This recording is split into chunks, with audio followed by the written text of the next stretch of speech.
Hello friends, नमस्ते, प्रणाम। विमल यादव, गुड्डी यादव लोकगीत चैनल में आप सभी फ्रेंड्स का स्वागत है। हम लोग बहुत ही प्यारा एक तीज व्रत गीत लेकर आए हैं। अगर अच्छा लगेगा तो लाइक शेयर सब्सक्राइब जरूर कीजिएगा और कमेंट बॉक्स में जरूर बताइएगा कि ये गाना आप लोगों को कैसा लगा। चलिए सुनाते हैं।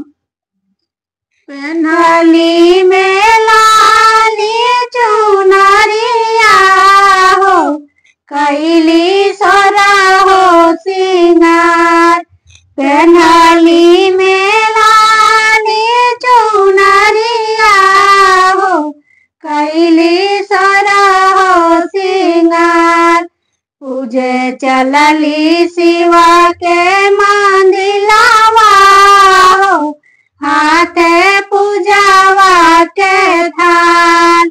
पूजे चलली शिवा के मंदिलवा हो, हाथे पूजावा के थान।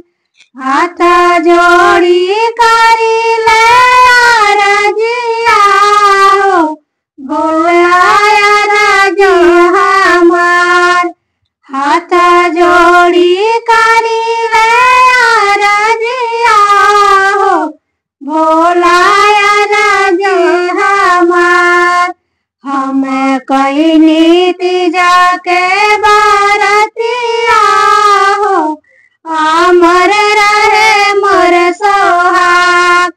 हम कई नीति जाके बारतिया हो, अमर रहे मोर सोहाग।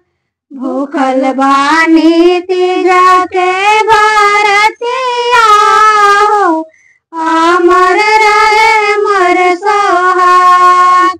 भूखल बानी तीजा के बारतिया हो, अमर रहे मोर सोहाग। हाथ जोड़ी करी ले आरजिया हो, भोलाया राज हमार।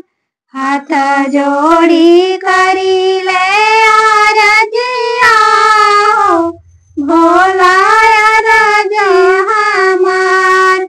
पति जी के